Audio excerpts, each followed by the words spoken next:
പക്ഷെങ്കിൽ ലോകത്തുള്ള എല്ലാത്തിനെ പറ്റി നമുക്ക് അറിവുള്ളപ്പോഴും നമുക്ക് ബോധപൂർവം അറിവില്ലാതെ പോകുന്നത് നമുക്ക് വേണ്ടി കഷ്ടതയേറ്റ കർത്താവിൻ്റെ സഹനത്തെ പറ്റിയും അവൻ്റെ കുരിശിനെ പറ്റിയും.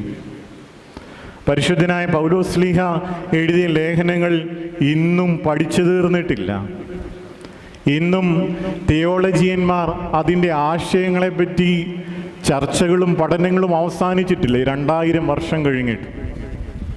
അതുകൊണ്ടാണ് പരിശുദ്ധനായ പൗലോസ്ലീഹ പറയുന്നത്, ഈ ലോകത്തിൽ എനിക്ക് മറ്റൊന്നിനെ പറ്റി അറിവില്ലെങ്കിലും എനിക്ക് കുരിശിതനായ ക്രൂശിക്കപ്പെട്ട ക്രിസ്തുവിനെ അറിഞ്ഞാൽ മതി. മറ്റൊരു തരത്തിൽ പറഞ്ഞാൽ, ക്രൂശിക്കപ്പെട്ട ക്രിസ്തുവിനെ നീ അറിയുന്നുവെങ്കിൽ ലോകത്തുള്ള എല്ലാത്തിനെ പറ്റി നീ അറിവുള്ളവനായി മാറി എന്നുള്ളതാണ്. അതുകൊണ്ട് ആ